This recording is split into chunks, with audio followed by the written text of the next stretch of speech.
Hello everybody, my name's Colt, this is Gone Hollow Minis, and welcome to the second episode of Tarnished Tuesdays. This is the series where we are slowly working our way through the Elden Ring board game miniatures. You might remember last week, which wasn't very exciting as we just painted up a few of the rotten strays that come in the Weeping Peninsula box. So today I wanted to do something a little bit more interesting and paint up a couple of the heroes.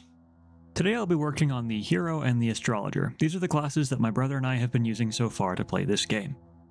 He's the nerd with the magic, and I'm the one with the really big axe, obviously. You might notice that instead of doing my usual black prime with white zenithal, I primed these miniatures grey all over. That's because the hero has a lot of skin showing, and the astrologer's cloak is pretty much just white.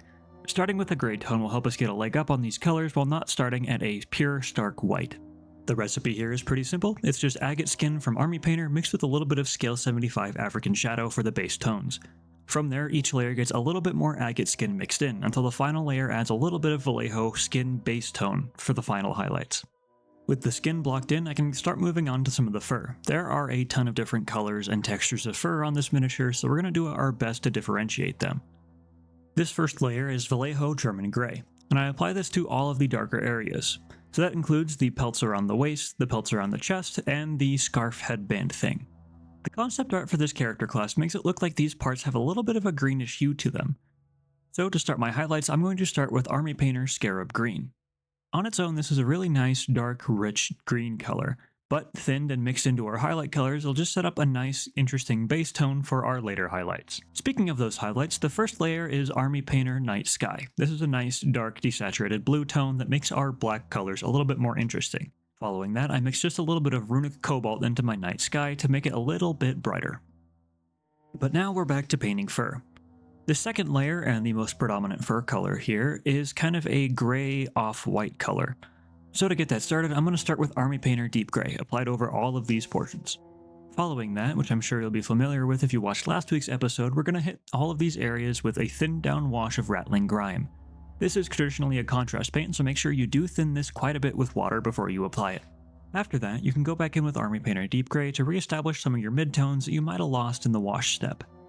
But then once you're on to highlights, I'm mixing a little bit of Vallejo Sky Gray into my Deep Gray to make a slightly lighter color. Some of this ended up being a little bit too heavy-handed, so I did end up going back with some Deep Gray to smooth some of those transitions out. Now onto the next most predominant color, we're working on all of the brown leather areas. This is things like the wraps around the shins and the belt. These are base coated with Army Painter Brigandine Brown. Then the layers are Vallejo Chocolate Brown, then Vallejo Chocolate Brown mixed with a little bit of Army Painter Molten Orange, before finally a little bit of Vallejo Ochre Brown as the final highlight. Now before we move too far along, I want to make sure that I hit the metallic bits as well. There aren't too many on this model, mainly the shoulder pad, the axe, the headband, and the little chain thing that goes around her waist. These are pretty fine details, so I want to make sure that they have a nice metallic contrast. So I'm starting with Vallejo Metal Color Dark Aluminum, a little bit brighter than I usually start.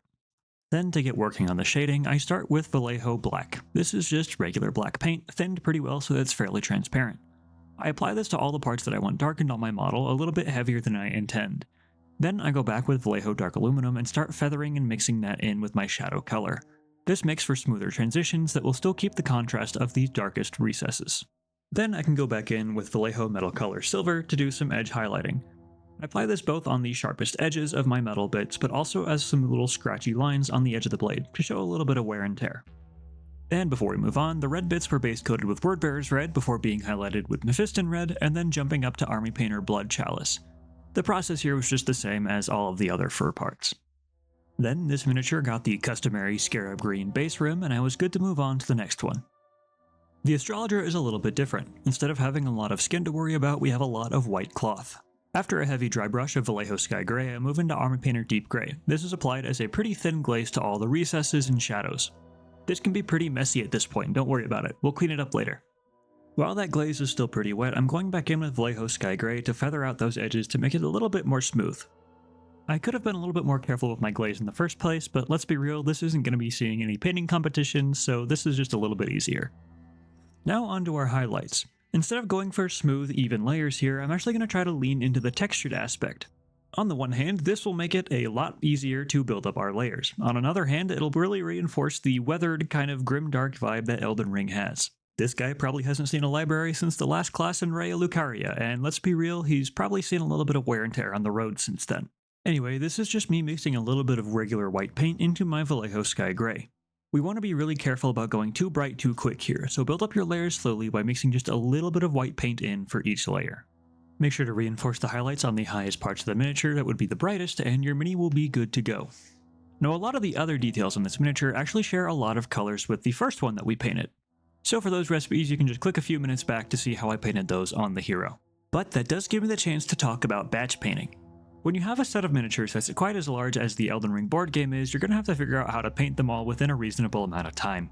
And that's where batch painting comes in. It's pretty much just what it sounds like. Instead of painting one miniature at one time before moving on to the next one, you paint a whole bunch using the same colors and processes before moving on to another batch.